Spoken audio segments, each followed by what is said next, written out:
تا حالا شده یه کار خیلی مهم داشته باشی، مثلا درس خوندن برای امتحان، انجام پروژه کاری یا حتی جواب دادن یه پیام، ولی به جای اینکه شروع کنی یهو خودتو پیدا میکنی جلوی گوشی که داری 100 تا چیز بی ربط میبینی، یا بشینی و فیلم ببینی و با خودت بگی باشه حالا وقت زیاده بعداً انجامش میدم.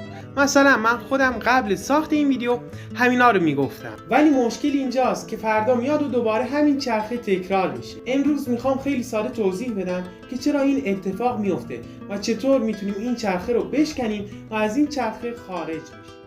ببین خیلی‌ها فکر میکنن وقتی کاری رو عقب میندازن یعنی تنبلن، ولی راستشو بخوای اصلا ربطی به تنبلی نداره. ماجرا اینه که مغزمون همیشه دنبال راحتی و لذت فوریه. هر وقت یه کار سخت جلو روته مغز میگه ولش کن بیا یه چیز آسان‌تر رو انجام بدیم. همینه که یهویی به جای شروع کردن میبینی رفتی سراغ اینستا یا یه کار بیخود دیگه. حالا بذار یکی یکی بگم دلیل این دست کردن ها چی.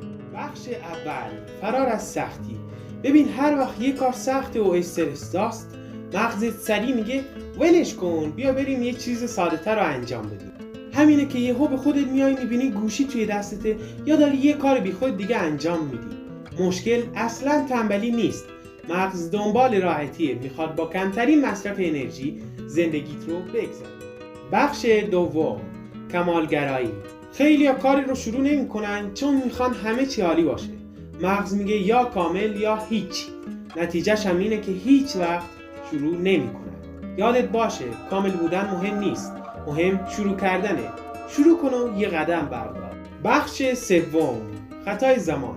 مغز آینده رو جدی نمیگیره، میگه وقت زیاده فردا انجام میدم، ولی وقتی به خودت میای میبینی زمانت تموم شده.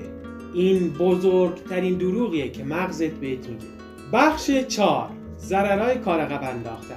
ببین هر بار که کار رو عقب میندازی استرست بیشتر میشه و اعتماد به نفست پایینتر میاد و یه چیز مهمتر، مغزت کمتر دوپامین تولید میکنه، یعنی هم انرژی انگیزت کمتر میشه هم حال خوبت.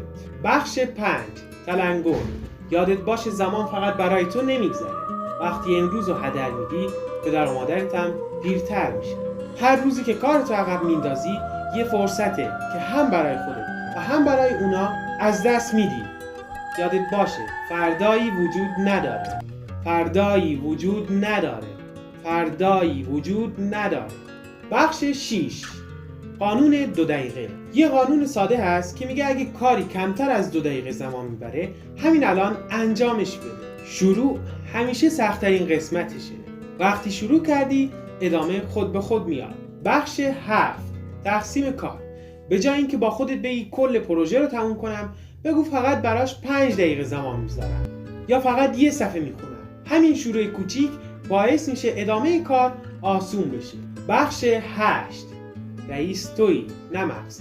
ببین اون صدای توی مغزت که میگه وقت زیاده بعداً انجام میدم الان حوصله ندارم، اینا همش فقط یه بهونه است. از نظر روانشناسی این همون بخشی از مغزه که دنبال راحتیه، ولی تو رئیسشی.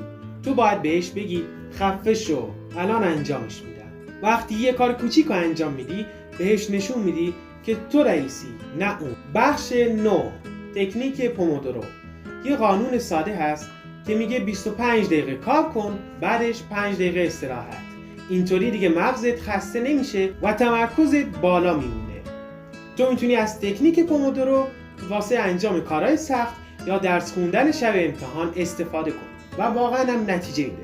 خودم هم امتحانش کردم. بخش 10، جایزه دادن به خودت.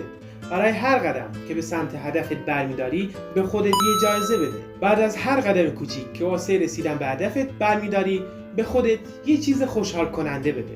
مثلا یه موزیک خوب، یه قهوه یا هر چیزی که خوشحالی میکنه.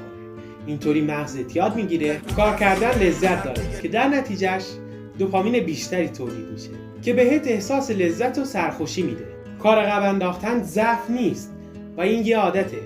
یادت باشه عادت‌ها تغییر میکنه. همین الان با یه قدم کوچیک شروع کن. امروز هم دوپامین تو میسازه و هم به هدفت نزدیکتر میشی. در ضمن دل پدر و مادرت هم شاد میکنه. پس همین الان یه قدم براش بردار و حداقل 5 دقیقه واسه هدفی که داری زمان بذار.